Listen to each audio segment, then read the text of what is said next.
গতকালকে আপনি দেখতে পেলাম যে জাতীয় বাইতুল মুকাররম মসজিদ, এটা তো একটা আমাদের ভালোবাসার জায়গা, আবেগের জায়গা।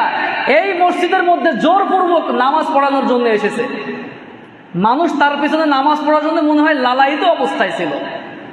আপনারা জানেন ইতিপূর্বে একজন স্বৈর শাসকের দালালি করতে করতে একটা সময় সে বলেই বসেছিল, আপনি হচ্ছেন কওমের জননী, নাউজুবিল্লাহ। যেই দিন থেকে এই কথা বলা হয়েছে সেই দিন থেকে কওমি অঙ্গনের প্রত্যেকটা আলেমের মন থেকে তার জন্য একদম ঘৃণা তৈরি হয়ে গেছে, ঠিক কিনা? প্রিয় ভাইয়েরা আমার, আমরা দাবি জানাতে চাই যারা এটার সঙ্গে জড়িত, সে ব্যক্তিগতভাবে এটা জীবনেও করতে পারে না আমরা বিশ্বাস করি। তার সাঙ্গ পাঙ্গ নিয়ে জাতীয় বাইতুল মুকাররম মসজিদের মধ্যে এসে যেভাবে সাধারণ মুসল্লির উপর হামলা চালিয়েছে, সে সহ যত মানুষ এটার সঙ্গে জড়িত তাদেরকে খুব দ্রুত আইনের আওতায় নিয়ে এসে দৃষ্টান্তমূলক শাস্তির ব্যবস্থা করতে হবে, ঠিক কিনা?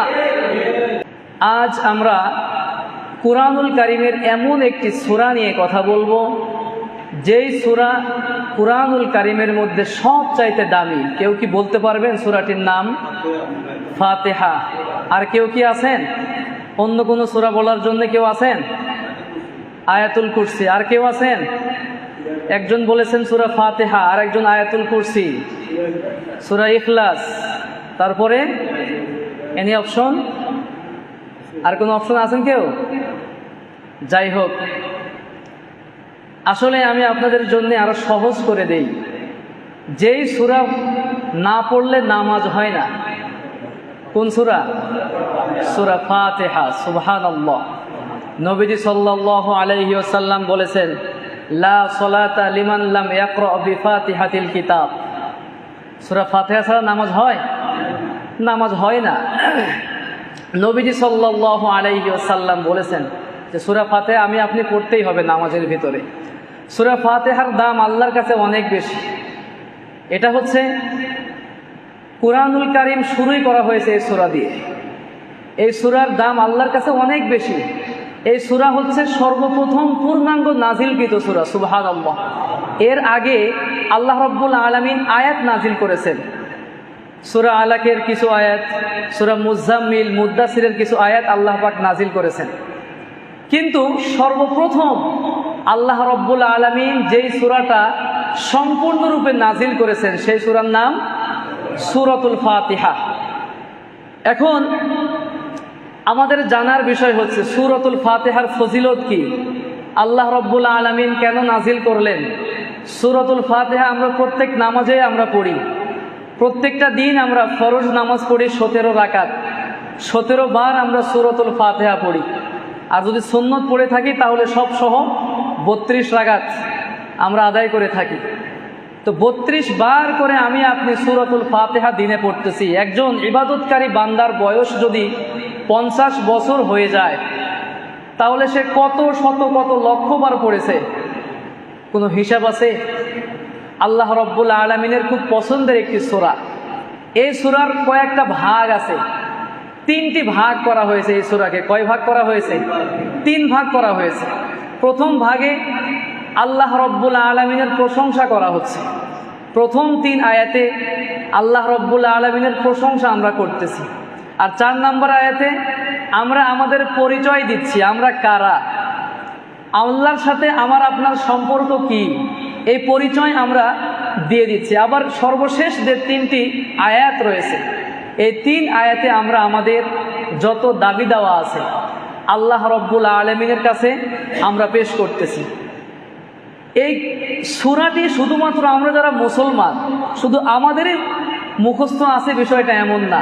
আমার জীবনে অনেক হিন্দু ভাইদেরকে দেখেছি সূরাতুল ফাতিহা তাদেরও মুখস্থ আছে। সুবহানাল্লাহ। আমি নরসিংদীর রায়পুরাতে খতমে তারাবি পড়ানোর জন্য 2012তে গেছিলাম। সেখানে দেখতাম একজন হিন্দু ভাই সে কুরআনুল কারীমের সূরাতুল ফাতিহা, সূরা ইখলাস, নাস, ফালাক এগুলো পড়ে পড়ে রুকিয়া করেন, ঝাড়ফুঁক করেন। সুবহানাল্লাহ। চিন্তা করা যায়? আমার ভাইয়েরা, সূরাতুল ফাতিহা আল্লাহ রাব্বুল আলামিন পূর্ণাঙ্গভাবে নাজিল করলেন।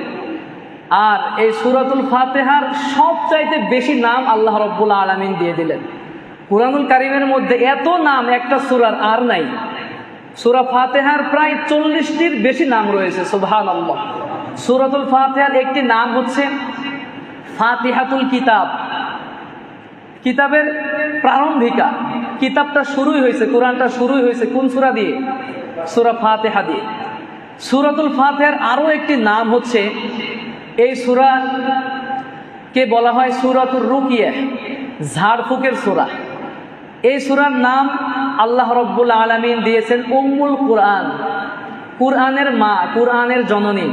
সারা পৃথিবীর সমস্ত জগতের মা হচ্ছে মক্কা, সেন্টার সারা বিশ্বের। আমি গত 2 জুম্মা আগেও আলোচনা করেছিলাম যে পৃথিবীর মানচিত্রে আপনি যদি দেখেন তাহলে একদম সেন্টারে রয়েছে মক্কা। তো কুরআনের মা হচ্ছে সূরাতুল ফাতিহা।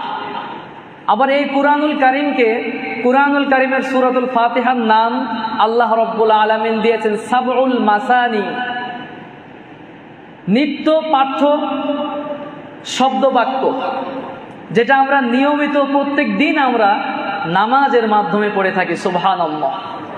আল্লাহ রাব্বুল আলামিন পবিত্র কুরআনুল কারীমের 15 নম্বর সূরা, সূরা হিজরের 87 নম্বর আয়াতের মধ্যে বললেন, ওয়ালাকাদ আতাইনাকা সাবআম মিনাল মাসানি ওয়াল কুরআনাল আযীম।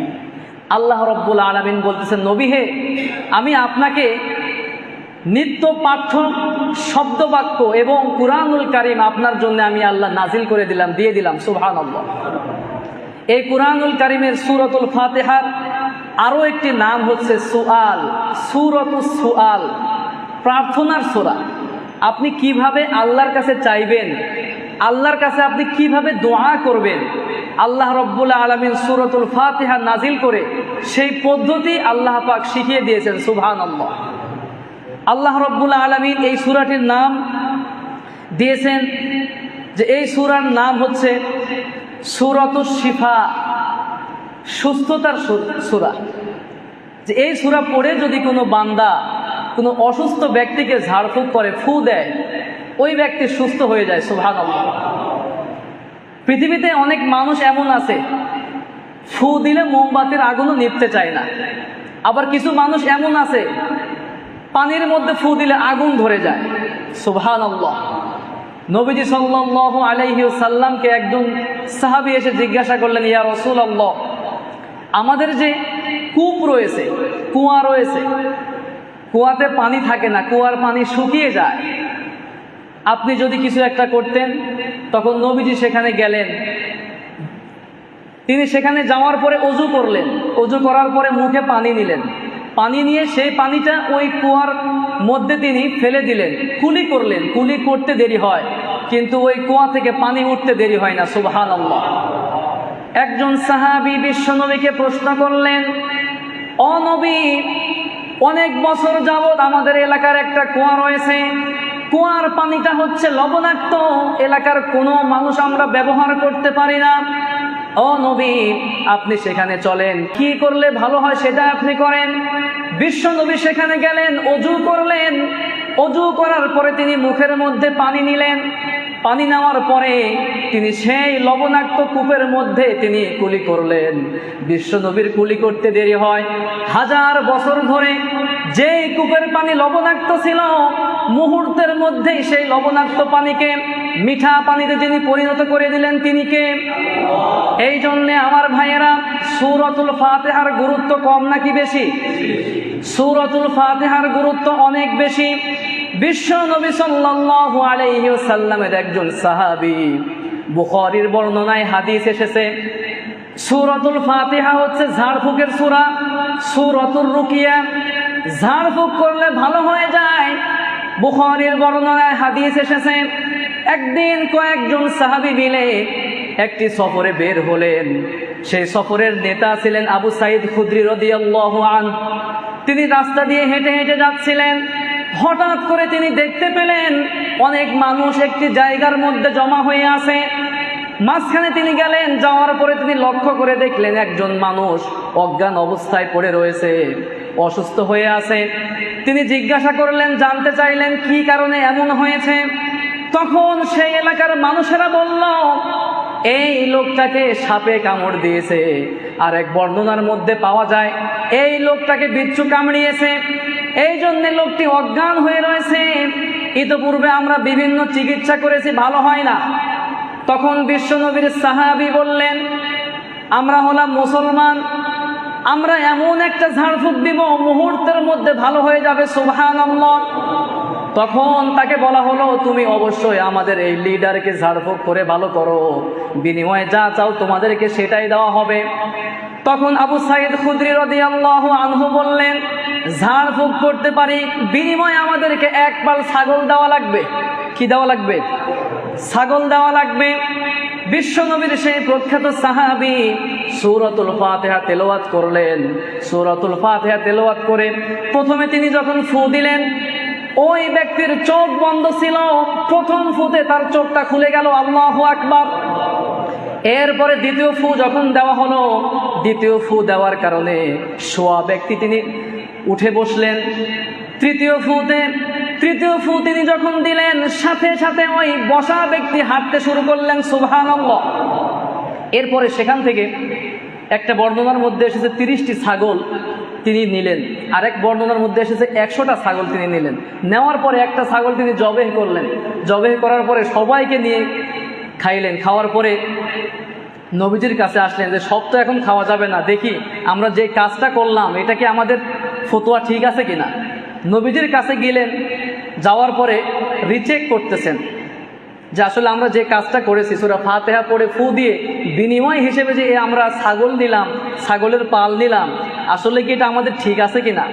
নবীজিকে জিজ্ঞাসা করার পরে নবীজি বললেন, জায়েজ তো 100%, বরং তোমরা কুরআনুল কারীমের সম্মান আর মর্যাদা আরো বেশি বাড়িয়ে দিয়ে এসেছো, সুবহানাল্লাহ। নবীজি সাল্লাল্লাহু আলাইহি ওয়াসাল্লাম বলে দিলেন, কুরআনুল কারীমের মর্যাদা তোমরা তো বাড়িয়ে দিয়েছো, জায়েজ তো বিলকুল জায়েজ, বরং তোমাদের কাছে আরো থাকলে আমাকেও দাও, সুবহানাল্লাহ। প্রিয় ভাইয়েরা আমার, সূরাতুল ফাতিহার গুরুত্ব মর্যাদা অনেক বেশি, কারণ এই সূরাতুল ফাতিহা দিয়েই আল্লাহ পাক কুরআনুল কারীম ওপেন করেছেন, সুবহানাল্লাহ। আমার ভাইয়েরা, নবীজি সাল্লাল্লাহু আলাইহি ওয়াসাল্লামের উপর নাজিল হওয়া এই সূরার 3টা ভাগ করেছেন। 1 নাম্বার ভাগ হচ্ছে প্রথম 3 আয়াতে শুধু আল্লাহর প্রশংসা, আর মাঝখানের যে আয়াত ইহদিনাস সিরাতাল মুস্তাকিম, আমরা আমাদের পরিচয় দিচ্ছি, ইয়্যাকা না'বুদু ওয়া ইয়্যাকা নাস্তাঈন, আমরা আল্লাহর কাছে পরিচয় দিচ্ছি। আর শেষের যে 3টা আয়াত, আমাদের যত দাবি দেওয়া আছে সব কিছু পেশ করতেছি কার কাছে? আপনার এলাকার মধ্যে মনে করেন এমপি এসেছে বা মন্ত্রী এসেছে, আসার পরে আপনি কিন্তু প্রথমেই বলেন না যে আমাদের এই ব্রিজ লাগবে, আমাদের রাস্তাঘাটের সমস্যা, আমাদের মসজিদের এসি লাগবে, এই লাগবে সেই লাগবে। প্রথমেই কিন্তু আপনি যদি দাবি দাওয়া করেন, আদায় করেন, প্রস্তাব করেন, তখন কিন্তু আপনার ওই নেতার মনে ধরবে না। আর যদি খেয়াল করবেন, যত নেতাই আমাদের সামনে আসে প্রথমে কিন্তু আমরা ইচ্ছা মতো প্রশংসা করতে থাকি যে আমাদের নেতা অমুক, আমাদের নেতা এত ভালো, অনেক প্রশংসা আমরা করে থাকি। প্রশংসা করার পরে আমরা পরিচয় দেই যে আমরা পশ্চিম মোমিনবাগ মসজিদের আমরা মুসল্লি, আমরা এলাকার মানুষ। এরপরে পরিচয় দেওয়ার পরে সর্বশেষ আমরা বলি যে আমাদের এটা লাগবে, ওটা লাগবে, এই লাগবে, সেই লাগবে, ঠিক কিনা? এই জন্য এই সূরাতুল ফাতিহাতেও আল্লাহ রাব্বুল আলামিন সুন্দর একটা নিয়ম শিখিয়ে দিলেন। আল্লাহর কাছে আপনি কোনো কিছু চাওয়ার আগে আল্লাহর প্রশংসা করেন, এরপরে নিজের পরিচয় দেন, নিজেকে ছোট করেন, আমি নাফরমান পাপিষ্ঠ গুনাহগার বান্দা। সর্বশেষ আপনি আল্লাহর কাছে কি চাওয়ার আছে সেই জিনিসগুলো আল্লাহর কাছে চেয়ে নেন, যিনি দিয়ে দিবেন তিনি কে? পৃথিবীর সব মানুষ যদি যত চাওয়া, সকল শুধু মানুষ নয়, জগৎ সমূহের যত সৃষ্টিকুল রয়েছে সবাই যদি আল্লাহর কাছে চায়, সবার চাওয়াও যদি আল্লাহ রাব্বুল আলামিন সম্পূর্ণরূপে দিয়ে দেন, আল্লাহর ধন ভান্ডার থেকে 1 ইঞ্চিও কমে যাবে? সুবহানাল্লাহ, সুবহানাল্লাহ। আল্লাহ রাব্বুল আলামিনের ধন ভান্ডার থেকে বিন্দু মাত্র কমে যাবে না, সুবহানাল্লাহ। এই জন্য আমার ভাইয়েরা, সূরাতুল ফাতিহার ফজিলত কেমন শুনেন। বিশ্বনবী সাল্লাল্লাহু আলাইহি ওয়াসাল্লাম বলেছেন, এই পৃথিবীতে যত নবী এবং রসুল এসেছেন, কোন নবী এবং রসুলকে এত সুন্দর সূরা আল্লাহ পাক দান করেন নাই। আল্লাহ রাব্বুল আলামিন আমি বিশ্বনবীকে বড় মহব্বত করে, বড় ভালোবেসে সূরাতুল ফাতিহা দান করেছেন। আল্লাহ রাব্বুল আলামিনের প্রিয় হাবিব বলেন, কুরআনুল কারীমের মধ্যে সূরাতুল ফাতিহা ব্যতীত এত দামি সূরা আর নাই। শুধুমাত্র কুরআনুল কারীম কেন, তাওরাতের মধ্যেও নাই, জাবুরের মধ্যেও নাই, ইনজিলের মধ্যেও আছে নাকি? কথা বলেন।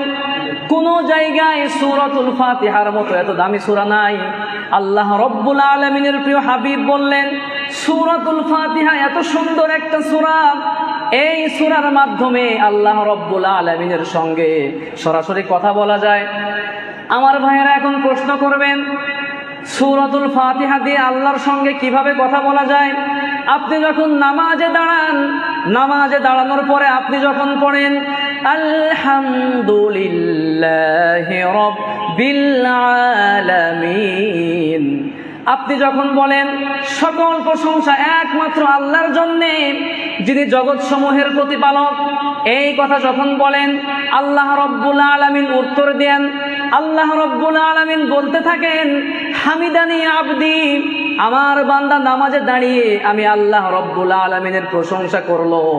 আল্লাহ রাব্বুল আলামিন মুসলিম শরীফের বর্ণনায় হাদিসে কুদসির মধ্যে সুন্দর করে বলেছেন, কসামতুস সালাতা বাইনি ওয়া বাইনা আবদি নিসফাইন, আমি নামাজটাকে দুই ভাগে বিভক্ত করলাম, আমি নামাজকে দুই ভাগে বিভক্ত করে দিলাম। আল্লাহ রাব্বুল আলামিন বলছেন, ফানিসফুহা লি ওয়া নিসফুহা লি আবদি, নামাজের এক অংশ আমি আল্লাহর জন্যে, আর নামাজের আরেকটা অংশ আমার বান্দার জন্যে আমি করে দিলাম। কিভাবে করে দিল শুনেন। আপনি যখন নামাজে দাঁড়িয়ে পড়েন আলহামদুলিল্লাহি রাব্বিল আলামিন, সকল প্রশংসার মালিক হচ্ছেন একজন, তিনি কে?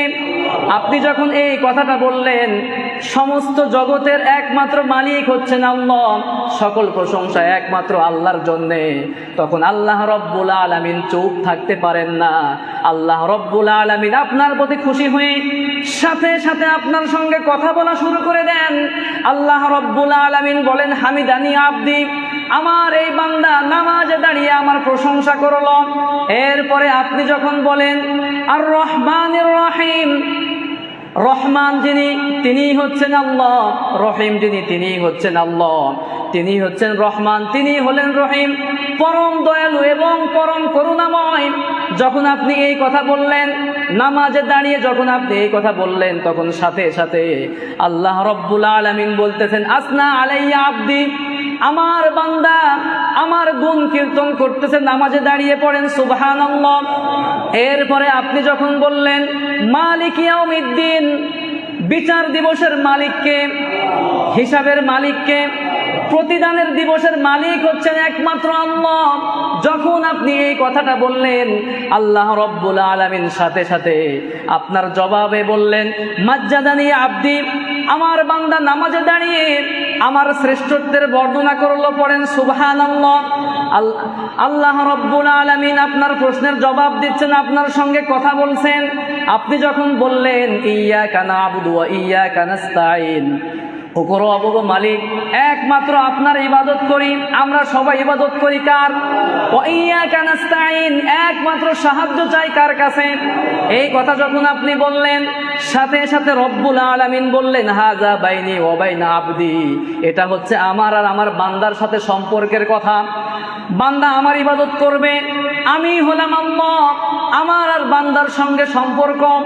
এরপরে যখন আপনি বলতেছেন ইহদিনাস সিরাতাল মুস্তাকিম, ওগো রব, ওগো মালিক, আপনি আমাকে সহজ সরল পথের সন্ধান দান করেন। কেমন সহজ সরল পথ আমি আপনি আল্লাহর কাছে চাইলাম, আল্লাহ রাব্বুল আলামিন আমার আপনার মুখ দিয়েই পরিচয় করিয়ে দিচ্ছেন সেই পথের কথা। আমরা সেই পথটাকে চাইলাম, সিরাতাল লাযিনা আন'আমতা আলাইহিম, এমন পথ আপনি আমাদেরকে দান করেন যেই পথের অনুসরণ করে আপনার বান্দারা আপনার নিয়ামত পেয়েছিল, আপনার অনুগ্রহ প্রাপ্ত হয়েছিল, এমন সহজ সরল পথের সন্ধান আপনি আমাদেরকে দান করেন।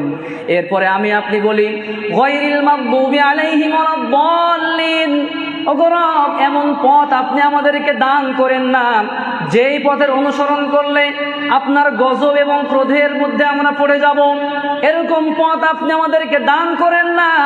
তখন রব্বুল আলামিন আমার আপনার কথার উত্তরে বলেন, হাযা বাইনি ওয়া বাইনা আবদি মা সাআলা, এটা হচ্ছে আমার আর আমার বান্দার সঙ্গে সম্পর্কের কথা। আজ আমার বান্দা নামাজের মধ্যে দাঁড়িয়ে যা কিছুই আমি আল্লাহর কাছে প্রার্থনা করলো, আমার কাছে আমার বান্দা প্রশংসা করেছে, আমার বান্দা অত্যন্ত বিনয়ের সাথে তার পরিচয়টা তিনি দিয়েছেন। আমার বান্দা আমার কাছে সহজ সরল পথের সন্ধান চেয়েছে। আমি আল্লাহ রব্বুল আলামিন সাক্ষী দিচ্ছি, আমার বান্দা আজকে দাঁড়িয়ে দাঁড়িয়ে যা কিছুই প্রার্থনা করলো, আমার বান্দার মনের ভিতরে থাকা সব প্রার্থনাগুলোই আমি আল্লাহ কবুল করে নিলাম। এই জন্য আমার ভাইরা চাইবো কার কাছে? সব কিছু চাইতে হবে কার কাছে? আল্লাহর কাছে। আমি আপনি আজকে নামাজে দাঁড়িয়ে আমার আপনার মনোযোগ, আমার আপনার কনসেন্ট্রেশন থাকে না কেন? আমরা সূরাতুল ফাতিহার মর্মার্থ জানি না। বিশ্বনবী সাল্লাল্লাহু আলাইহি ওয়াসাল্লাম বলেছেন, নামাজের মধ্যে দাঁড়িয়ে যতক্ষণ পর্যন্ত আপনার মনোযোগ থাকবে ততক্ষণ পর্যন্ত আল্লাহ রব্বুল আলামিনের নেক রহমতের নজর আল্লাহ দিতেই থাকবেন। সুবহানাল্লাহ। আর যতক্ষণ পর্যন্ত আপনার মনোযোগ থাকবে না ততক্ষণ পর্যন্ত আল্লাহর রহমতের নজর আপনি পাবেন না। আমার ভাইয়েরা, বিশ্বনবী সাল্লাল্লাহু আলাইহি ওয়াসাল্লাম বলেছেন, আলহামদুলিল্লাহি রাব্বিল আলামিন, সকল প্রশংসার মালিক হচ্ছেন একমাত্র আল্লাহ। এই জন্য সব জায়গায় প্রশংসা করব কার? বিশ্বনবী সাল্লাল্লাহু আলাইহি ওয়াসাল্লাম হাদিসের বর্ণনায় বললেন, মুসনাদে আহমদের বর্ণনায় হাদিস এসেছে, তিরমিজির বর্ণনায় হাদিস এসেছে, বিশ্বনবী সাল্লাল্লাহু আলাইহি ওয়াসাল্লাম বলেছেন, মা মিন শাইইন আহাব্বা ইলাল্লাহি মিনাল হামদ, আল্লাহর কাছে প্রশংসার চাইতে আর কোনো প্রিয় জিনিস নাই। সুবহানাল্লাহ। আল্লাহর প্রশংসা করলে আল্লাহ খুশি হয়। নবীজি সাল্লাল্লাহু আলাইহি ওয়াসাল্লাম বলতেছেন, আফদলুজ যিকরি লা ইলাহা ইল্লাল্লাহ, আল্লাহর কাছে সবচাইতে প্রিয় জিকির হচ্ছে লা ইলাহা ইল্লাল্লাহ। সুবহানাল্লাহ। আর নবীজি বলতেছেন, ওয়া আফদলুদ দুআ, আর সবচাইতে উত্তম দোয়া হচ্ছে আলহামদুলিল্লাহ। নবীজি এই জন্যে বলেছেন, ও আমার উম্মতেরা শোনো শোনো, আল্লাহর কোনো বান্দা যদি শুকরিয়া আদায় করতে গিয়ে শুধুমাত্র আলহামদুলিল্লাহ এতটুকু বলতে পারে, তাহলে আল্লাহ রব্বুল আলামিন তামলাউল মিজান, ওই বান্দার প্রতি খুশি হয়ে তার মিজানের পাল্লায় সওয়াব দিয়ে ভরপুর করে দিবেন। সুবহানাল্লাহ। এই জন্য আমার ভাইয়েরা, আল্লাহর প্রশংসা সব সময় করতে হবে। আপনি ঘুমাতে যাচ্ছেন প্রশংসা, মসজিদে আসতেছেন প্রশংসা, ঘুম থেকে উঠতেছেন প্রশংসা, সব সময় প্রশংসা করতে হবে কার? আল্লাহ। আমার ভাইয়েরা, আল্লাহ রব্বুল আলামিনের প্রিয় হাবিব তিনি বলতেছেন যে এই পৃথিবীতে সব চাইতে খুব কাছে আল্লাহর কাছে যাওয়া যায় যে মাধ্যম দিয়ে, সেই মাধ্যম হচ্ছে আল্লাহর প্রশংসা করে। সুবহানাল্লাহ। আমরা তো এখন প্রশংসা করতে চাই না। আল্লাহ রব্বুল আলামিন আমাকে আপনাকে এত সুন্দরভাবে রেখেছেন, মানুষ বানিয়েছেন, মসজিদে আসার তৌফিক দিয়েছেন, কত ভালো খাবার খাওয়ানোর ব্যবস্থা করতেছেন, ভালো ব্যবসার ব্যবস্থা করে দিয়েছেন, সব কিছু আল্লাহ রব্বুল আলামিন দিচ্ছেন, কিন্তু দিন শেষে আমি আপনি আল্লাহর প্রশংসা করছি না, আল্লাহর শুকরিয়া আদায় করতে পারতেছি না। আল্লাহ রব্বুল আলামিনের প্রশংসা আমরা করলাম, করার পরে আল্লাহ রব্বুল আলামিন আমাকে আপনাকে প্রশ্ন করতেছেন, তোমরা কোন রবের প্রশংসা করলা আমাকে বলো। তখন আমরা বলতেছি রব্বুল আলামিন, রব্বিল আলামিন। আমরা এমন রবের প্রশংসা করতেছি যে রব হচ্ছেন সমস্ত জগতের প্রতিপালক। সুবহানাল্লাহ। আপনি রব অর্থ শুনলে অবাক হয়ে যাবেন। রব শব্দের ব্যাপক অর্থ, প্রতিপালক খুব সহজে বুঝেন। রব শব্দের অর্থই হচ্ছে যখন যার যতটুকু প্রয়োজন তখন তাকে ততটুকুই চাহিবার আগেই যিনি দিয়ে দিতে পারেন তিনিই হচ্ছেন রব। সুবহানাল্লাহ। আপনি যখন মায়ের পেটে ছিলেন, মায়ের পেটে থাকা অবস্থায় কোনো অবস্থায় কি আল্লাহর কাছে অ্যাপ্লিকেশন করেছিলেন যে আল্লাহ আপনি আমাকে খাওয়ান? কেউ কি করেছিলেন নাকি? কেউ অ্যাপ্লিকেশন করি নাই। কিন্তু আল্লাহ রব্বুল আলামিন 8, 9, 10 মাস পর্যন্ত আমাকে আপনাকে মায়ের গর্ভে রাখলেন, মায়ের নাড়ের সাথে আমার নাড়ির একটা কানেক্ট করে দিলেন, মা যা খেতেন সেই জিনিসগুলো আমরা খেতাম। এইভাবে করে আল্লাহ পাক আমাদেরকে অস্তিত্ব দান করলেন। আবার যখন আমরা দুনিয়ায় চলে আসলাম, দুনিয়ায় আসার পরে মায়ের সঙ্গে যে নাড়ি ছিল সেটা কেটে দেওয়া হলো। দেখেন না, ছোট্টবেলায় একটা সন্তান যখন ভূমিষ্ঠ হয়, সন্তান ভূমিষ্ঠ হওয়ার সাথে সাথে মায়ের সঙ্গে তার যে একটা কানেকশন থাকে, যে নাড়ি থাকে, মুহূর্তে কিন্তু কেটে দেওয়া হয়। কেটে দেওয়া হয় না? আল্লাহ রব্বুল আলামিনকে সন্তান বলতে থাকে, আল্লাহ আমি কি এমন অপরাধ করলাম?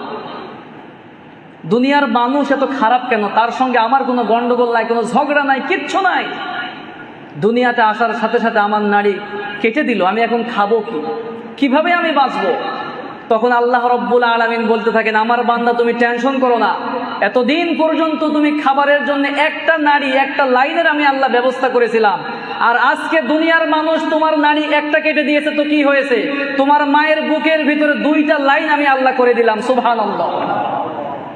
তখন কি আপনি চেয়েছিলেন যে আল্লাহ আমাকে খাবারের জন্য ব্যবস্থা করে দেন? কিচ্ছু বলেন নাই। চাওয়ার আগে যিনি যখন যেভাবে যতটুকু প্রয়োজন ততটুকুই আমাকে আপনি দান করেন, তিনিই হচ্ছেন আমাদের রব। সুবহানাল্লাহ। আবার 2 বছর আমরা দুধ পান করলাম, আস্তে আস্তে আমরা বড় হচ্ছি। দুধ পান করা অবস্থায় আমার আপনার কি দাঁত ছিল? কথা বলেন। দাঁতের প্রয়োজন হয় নাই, তাই আল্লাহ পাক দেন নাই। কিন্তু যখন আস্তে আস্তে বড় হওয়া শুরু করলাম, মাছ খাবো, মাংস খাবো, হাড্ডি খাবো, কত কিছু আমরা খাবো, তখন আমাদের প্রয়োজন, দাঁতের প্রয়োজন। আমরা কি অনলাইনে অ্যাপ্লিকেশন করেছিলাম? বলেছিলাম আল্লাহ আমাদেরকে দাঁত দেন, এখন তো আমাদের হাড্ডি খাওয়া লাগবে, গোস্ত খাওয়া লাগবে, শক্ত শক্ত জিনিস খাওয়া লাগবে, আল্লাহ আমাদেরকে দাঁত দান করে। আমরা কি বলেছিলাম? বলার আগেই আমার প্রয়োজন আমি জানি না, কিন্তু জানেন একমাত্র একজন, তিনিই হচ্ছেন আল্লাহ। আমার আপনার প্রয়োজনে যখন যেটা দরকার, চাওয়ার আগে যিনি দান করেন তিনিই হচ্ছেন আমার আপনার রব। সুবহানাল্লাহ। আমার মা বোন যারা আমাকে শুনছেন, সন্তানদেরকে বুকের দুধ পান করাবেন, কারণ বুকের যে প্রথম যে দুধ আসে, শাল দুধ, এটা হচ্ছে আল্লাহর পক্ষ থেকে প্রথম একটা ন্যাচারাল টিকা। সুবহানাল্লাহ। এখন তো আমরা আধুনিক যুগে বসবাস করছি, অনেক মায়েরা তাদের শরীরের ফিটনেস ধরে রাখার জন্য সন্তানদেরকে বুকের দুধ দিতে চান না, ওই বিভিন্ন জিনিস খাওয়ায় থাকে। এজন্য একটা সময় দেখা যায় বৃদ্ধাশ্রমে তাদেরকেই পাঠিয়ে দেয় তাদের সন্তানরা, ঠিক কিনা? এজন্য আমার মা বোন যারা আমাকে শুনছেন, সন্তানদেরকে বুকের দুধ দান করবেন। আল্লাহ রব্বুল আলামিনের বিশেষ একটা টিকা আল্লাহ পাক এই বুকের দুধের মধ্যে আল্লাহ পাক রেখে দিয়েছেন। সুবহানাল্লাহ। আমার ভাইয়েরা, এরপরে দ্বিতীয় আয়াতে আমরা চলে আসি। আল্লাহ রব্বুল আলামিন বলতেছেন আর রহমান আর রহিম, যে তিনি হচ্ছেন রহমান, তিনি হচ্ছেন রহিম। রহমান শব্দটা ব্যাপক অর্থে ব্যবহার হয়। তিনি দয়ালু। কাদের জন্য দয়ালু? এটা ব্যাপক অর্থে ব্যবহার হচ্ছে। মুসলমান, মুশরিক, কাফের, যত শ্রেণীর মানুষ রয়েছে, মাখলুকাত রয়েছে, সবার জন্য এই রহমান শব্দটা ব্যবহার হবে, প্রযোজ্য হবে। এই যে দুনিয়াতে আমরা যারা আছি, বলেন তো, আমরা আল্লাহর গোলামি করতেছি, 5 ওয়াক্ত নামাজ পড়তেছি, আল্লাহর দেওয়া বিধানগুলো পরিপূর্ণভাবে মানার চেষ্টা করতেছি। আচ্ছা, আল্লাহ তো ইচ্ছা করলে তিনি পারতেন যে বাংলাদেশের যত ইলিশ আছে, যত মাছ আছে, সব কিছু আমার মুসলমান বান্দাদেরকে আমি আল্লাহ খাওয়াবো, কারণ আমার বান্দারা ইবাদত করতেছে। আর মুশরিক কাফির যারা আছে, তারা আমি আল্লাহকে সেজদা দিচ্ছে না, তারা অন্য যে কোনো উপাস্যকে বানিয়ে তারা সেজদা করতেছে, তাদেরকে আমি আল্লাহ দিব না। আল্লাহ চাইলে পারতেন কিনা? অবশ্যই পারতেন। কিন্তু তিনি তো রহমান, তিনি সবার জন্য দয়ালু, সবাইকে তিনি ভালোবাসেন। দুনিয়ার জন্যে এটা সম্পূর্ণরূপে আল্লাহ মুসলমানকে খাওয়াচ্ছেন, মুশরিক কাফের যত শ্রেণীর মানুষ আছে, মাখলুকাত আছে, সবাইকেই আল্লাহ রব্বুল আলামিন খাওয়াচ্ছেন, পড়াচ্ছেন। সব কিছুর লালন পালন আল্লাহ পাক তার বিশেষ দয়ার মাধ্যমে তিনি করতেছেন। কিন্তু রহিম, এটা হচ্ছে খাস। সব মানুষকে আল্লাহ রব্বুল আলামিন, সব মানুষের জন্য আল্লাহ রব্বুল আলামিন রহিম নন। কিয়ামতের কঠিন বিভীষিকাময় দিনে আল্লাহ রব্বুল আলামিন রহিম হয়ে যাবেন। সুবহানাল্লাহ। তখন মুশরিকদের জন্য কোনো দয়া আল্লাহ রব্বুল আলামিন করবেন না, নাকি করবেন? মুনাফিকদেরকে কিয়ামতের ময়দানে আল্লাহ পাক কি দয়া দেখাবেন? যত দয়া, যত মায়া সব দুনিয়াতেই দেখানো শেষ। আল্লাহ রব্বুল আলামিন পবিত্র কুরআনুল কারীমের 33 নম্বর সূরা আহজাবের মধ্যে বললেন, ওয়া কানা বিল মুমিনিনা রহিমা। আল্লাহ রব্বুল আলামিন মুমিন বান্দাদের জন্য রহিম হবেন কিয়ামতের ময়দানে হবেন। কোথায় হবেন? কিয়ামতের ময়দানে। তখন মুশরিক কাফের যত বেঈমান আছে সবাইকে আল্লাহ রাব্বুল আলামিন ভুলে যাবেন, তাদের দিকে আল্লাহ পাক নজর দিয়ে তাকাবেনও না। নাউজুবিল্লাহ। আল্লাহ রাব্বুল আলামিন যেন কিয়ামতের ময়দানে মুমিন বান্দা হিসেবে আমাকে আপনাকে উঠার তৌফিক দান করেন, আমিন। প্রিয় ভাইয়েরা আমার, আল্লাহ রাব্বুল আলামিন হচ্ছেন রহমান রহিম। এরপরে আমরা চলে আসি মালিকি ইয়াউমিদ্দিন। তিনি হচ্ছেন বিচার দিবসের মালিক, প্রতিদান দিবসের মালিক। প্রতিদান দিবসের মালিক কে? আর একটু আওয়াজ দিয়ে বলেন কে?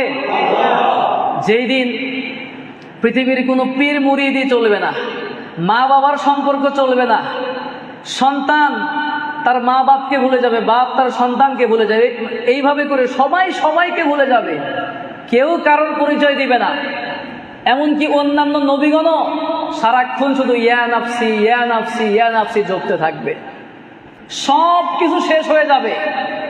আল্লাহ রাব্বুল আলামিন বলেছেন কুল্লু মান আলাইহা ফান, যত যা কিছু আছে সব কিছু ফান হয়ে যাবে, ধ্বংস হয়ে যাবে। এই যে সাত আসমান জমিন সব কিছু লন্ডভন্ড হয়ে যাবে, একদম মেসাকার হয়ে যাবে। কিয়ামতের ময়দান যখন কায়েম হয়ে যাবে, আল্লাহ রাব্বুল আলামিন হুঙ্কার দিয়ে বলবেন লিমানিল মুলকুল ইয়াউম, আজকের রাজত্বটা কার? কেউ উত্তর দেওয়ার কেউই থাকবে না। আল্লাহ পাক নিজেই বলবেন লিল্লাহিল ওয়াহিদুল কাহ্হার, আজকের রাজত্ব একমাত্র আল্লাহ। তখন কোনো রাজা বাদশাহ, কোনো শাসক, কারো কোনো দাপট থাকবে না। দাপট থাকবে একজন মালিকের, তিনি কে?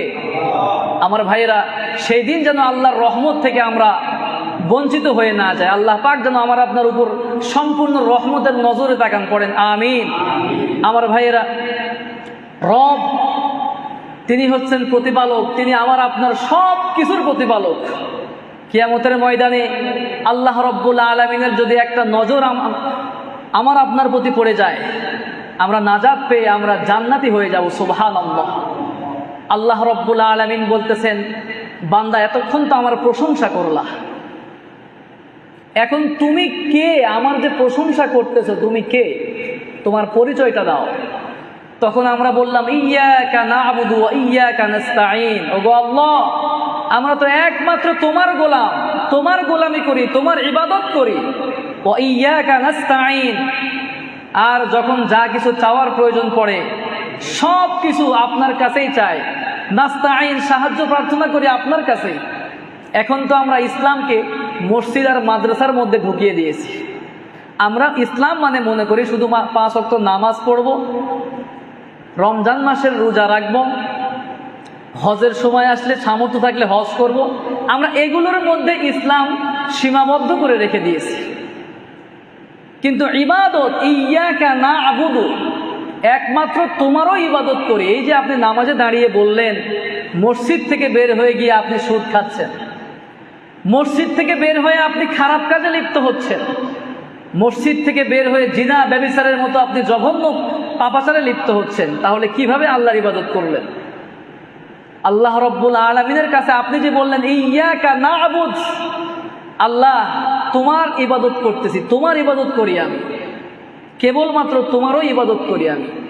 শুধুমাত্র নামাজের নাম ইবাদত নয়, আপনার জীবনের শুরু থেকে শেষ পর্যন্ত যেভাবে ইসলাম বলেছে, যেভাবে নবীজি করেছেন, ঠিক সেভাবে আপনার জীবনের শুরু থেকে শেষ পর্যন্ত পরিচালনা করার নামই হচ্ছে ইবাদত।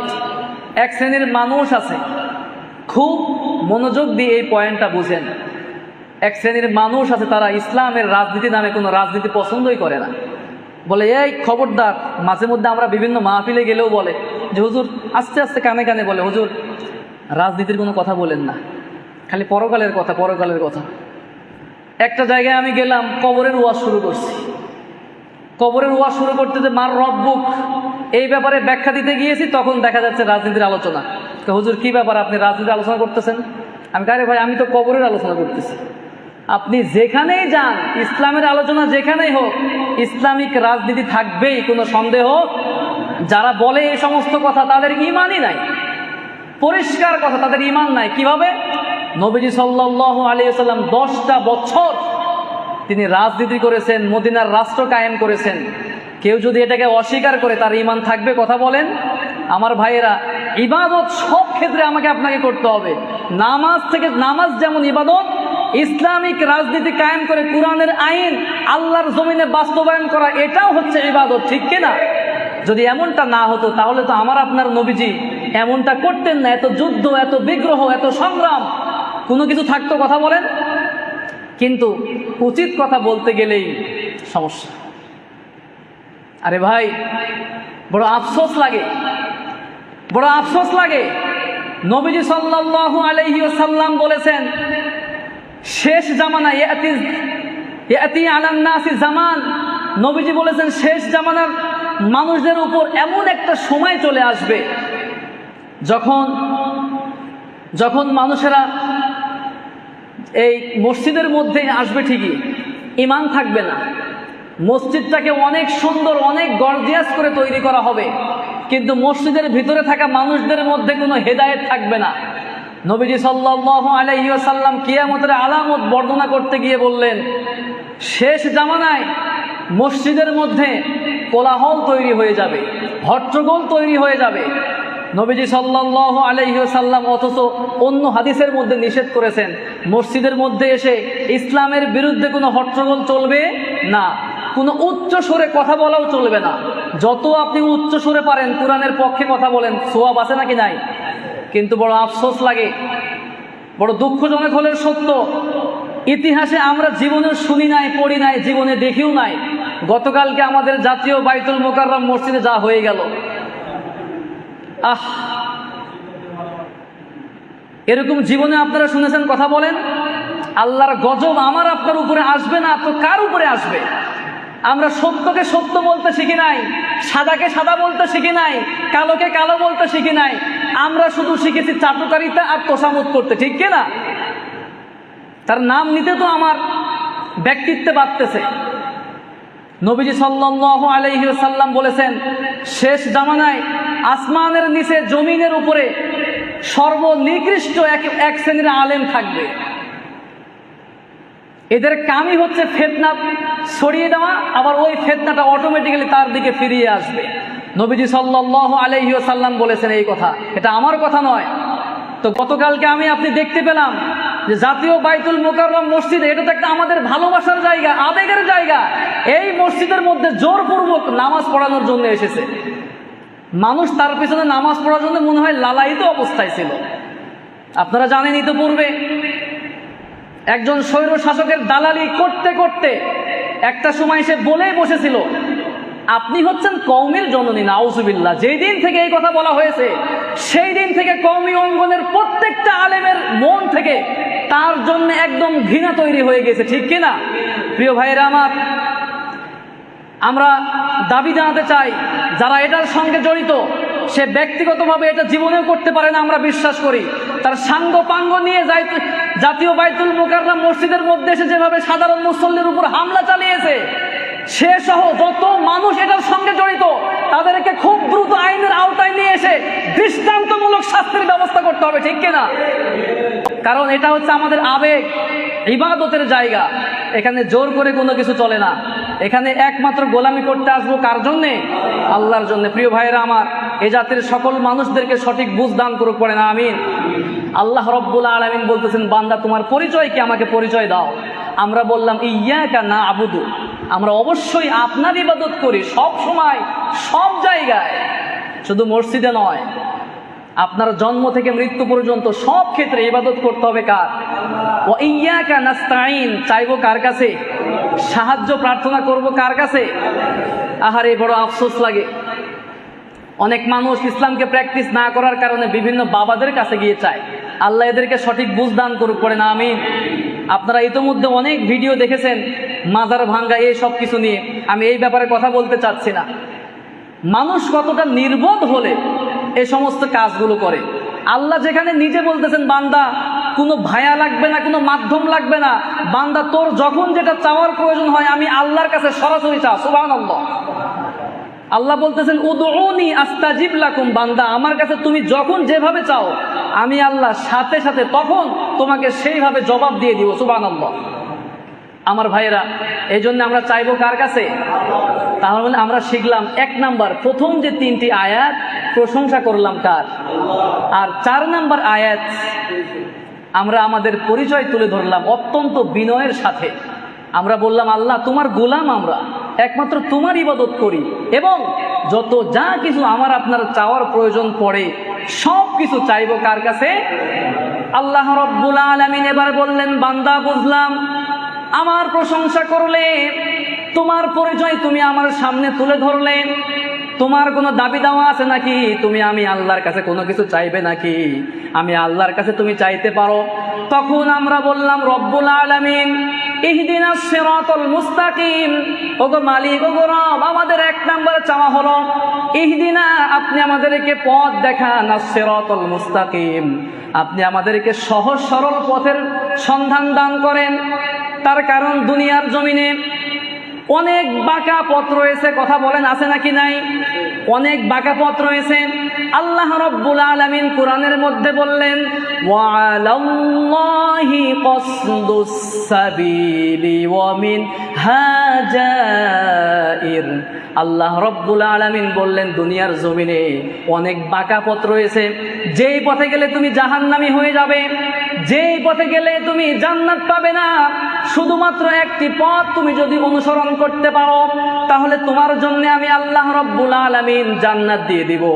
আল্লাহ রাব্বুল আলামিন সেই পথের কথাই বললেন। আরো সহজ করে আমরা বললাম, ওগো রব, সিরাতাল্লাযীনা আনআমতা আলাইহিম, ওগো মালিক, আপনি ওই সমস্ত মানুষদের পথ আমাদেরকে দান করেন যারা আপনার পথ পেয়ে, ওই পথ আপনি আমাদেরকে দান করেন যে পথ পেয়ে আপনার বান্দারা আপনার কাছ থেকে অনুগ্রহ প্রাপ্ত হয়েছিলেন। এখানে 4টি শ্রেণীর কথা বলা হয়েছে, 4 শ্রেণীর কথা বলা হয়েছে। নাম্বার 1, 1 নম্বরে আল্লাহ রাব্বুল আলামিন বললেন নাবিয়্যিন, নবীগণের পথ আমাদেরকে দেখান। 2 নম্বরে সিদ্দিকিন, সিদ্দিকিন যারা ছিলেন তাদের পথ আমাদেরকে দেখিয়ে দেন। অশুহাদা, শহীদ যারা হয়েছিলেন, যে পথে সংগ্রাম করতে গিয়ে যারা শহীদ হয়েছিলেন তাদের পথ আপনি আমাদেরকে দেখান। অসলিহিন, সলেহ বান্দা যারা রয়েছেন তারা যেই পথ প্রাপ্ত হয়েছিলেন সেই পথের অনুসারী আপনি আমাদেরকে বানান, পড়েন আমিন। আমার ভাইয়েরা, এরপরে আমরা রব্বুল আলামিনকে আবার বললাম, গায়রিল মাগদুবি আলাইহিম ওয়ালাদ-দাল্লিন। আমরা আল্লাহ রব্বুল আলামিনকে বললাম, আল্লাহ ওই পথ দেখায়েন না যেই পথ অনুসরণ করলে আপনার গজব নাজিল হবে, যেই পথ অনুসরণ করলে আপনি রাগান্বিত হয়ে যাবেন। খ্রিস্টান এবং ইহুদিদের পথ আপনি আমাদেরকে দেখান না, দেখিয়ে দেন না মাওলা। কারণ মাগদুব, সারা পৃথিবীর সবচাইতে পথভ্রষ্ট দল হচ্ছে ইহুদি দল, ঠিক কিনা? এরা সবচাইতে পথভ্রষ্ট। আল্লাহ রাব্বুল আলামিন আমাকে আপনাকে শিখিয়ে দিলেন যে ইহুদি এবং খ্রিস্টানদের পথ আল্লাহর কাছে চাওয়া যাবে না, আল্লাহর কাছে চাইতে হবে নবীর পথ, সিদ্দিকিনদের পথ, শহীদদের পথ এবং সলেহিন যারা ছিলেন তাদের পথ আল্লাহর কাছে চাইতে হবে। সেই পথের নামই হচ্ছে সিরাতাল মুস্তাকিম, কোরআনের পথ, নবীজির পথ। সুবহানাল্লাহ।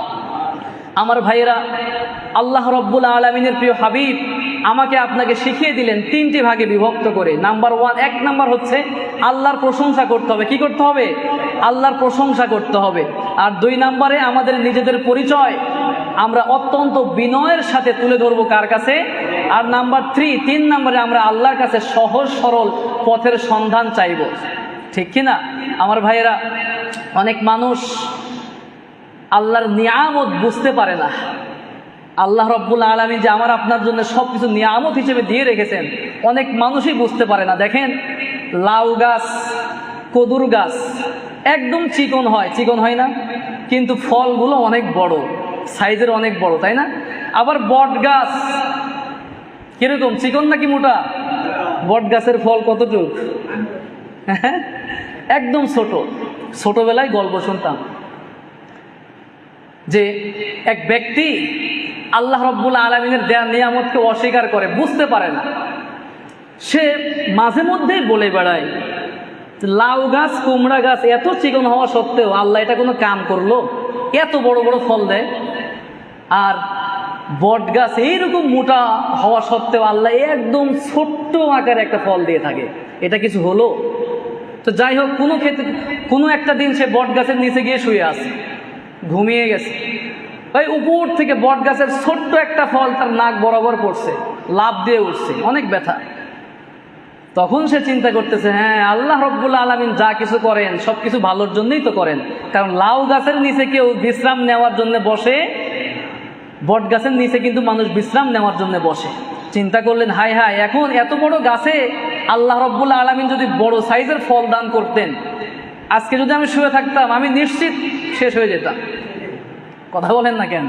এই জন্য আল্লাহ রব্বুল আলামিন বান্দার যখন যেটা যেভাবে প্রয়োজন সেইভাবেই আল্লাহ রব্বুল আলামিন আমাকে আপনাকে দিয়ে থাকেন। সুবহানাল্লাহ। আমার ভাইয়েরা, সূরাতুল ফাতিহা যখন আমরা পড়ব, শেষে আমরা অবশ্যই আমিন বলার চেষ্টা করব ইনশাআল্লাহ। তার কারণ হচ্ছে, হাদিসের মধ্যে এসেছে যে নবীজি সাল্লাল্লাহু আলাইহি ওয়াসাল্লাম বলেছেন, যখন আপনি সূরাতুল ফাতিহা পড়লেন, পড়ার পরে যখন আপনি আমিন বললেন, আপনার আমিন এবং ফেরেশতাদের আমিন বলা যদি এক হয়ে যায়, তাহলে আল্লাহ রব্বুল আলামিন আপনার জীবনের যত গুনাহ আছে সব কিছু মাফ করে দেন। সুবহানাল্লাহ। আমার ভাইয়েরা, এই জন্য প্রশংসা করব সবসময় কার জন্যে? আল্লাহর কাছে। একদিন আপনি সর্বশেষে একটা কথা বলে শেষ করছি। একদিন নবীজি সাল্লাল্লাহু আলাইহি ওয়াসাল্লাম নামাজ পড়ছেন, এই ঘটনা আমরা অনেকেই জানি, তবুও বলছি। নবীজি সাল্লাল্লাহু আলাইহি ওয়াসাল্লাম বললেন, সামি আল্লাহু লিমান হামিদা। এটা বলার পরে একজন সাহাবী রব্বানা লাকাল হামদ বলার পরে হামদান কাসীরান তাইয়িবান মুবারাকান ফীহ, তিনি বললেন, নামাজ শেষ হলো। নবীজি বললেন, কি ব্যাপার, তোমাদের মধ্যে কে বলেছো অতিরিক্ত 4টি শব্দ? আমাকে বলো। সাহাবায়ে কেরাম ভয় পেয়ে গেলেন, কেউ বলতেছেন না। নবীজি বললেন, তোমাদেরকে আমি নির্ভয় দিচ্ছি, অভয় দিচ্ছি, তোমরা আমাকে বলো কে এই 4টি শব্দের কথা বলেছো। তখন একজন সাহাবী দাঁড়িয়ে বললেন, ইয়া রাসূলুল্লাহি, এটা আমি বলেছি। নবীজি বললেন, আমি তো তোমাকে এটা শিখাই নাই, তুমি কোত্থেকে শিখলে এত সুন্দর বাক্য শব্দ? তখন সেই সাহাবী বললেন, ইয়া রাসূলুল্লাহ, আল্লাহর প্রশংসা করা যখন শুরু হয়ে যায়, আমার কাছে শুধুমাত্র রব্বানা লাকাল হামদ এতটুকু বললে মনে তৃপ্তি আসে না, এই জন্য আমি হামদান কাসীরান তাইয়িবান মুবারাকান ফি, এই অতিরিক্ত 4টি শব্দ আমি বাড়িয়ে বলেছি। সুবহানাল্লাহ। তখন নবীজি বললেন, আমার সাহাবী শোনো, নামাজরত অবস্থায় তোমরা দেখতে পাও নাই, কিন্তু আমি দেখতে পেয়েছি। নবীজি বলতেছেন, বিদউ ওয়া সালাসুনা মালাইকা, যে 30 জনেরও বেশি ফেরেশতা।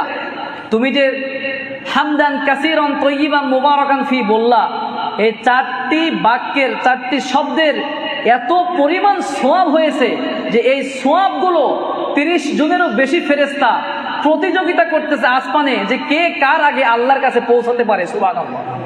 চিন্তা করতে পারছেন? এই জন্য প্রশংসা সবসময় করব কার জন্যে? আল্লাহর জন্যে।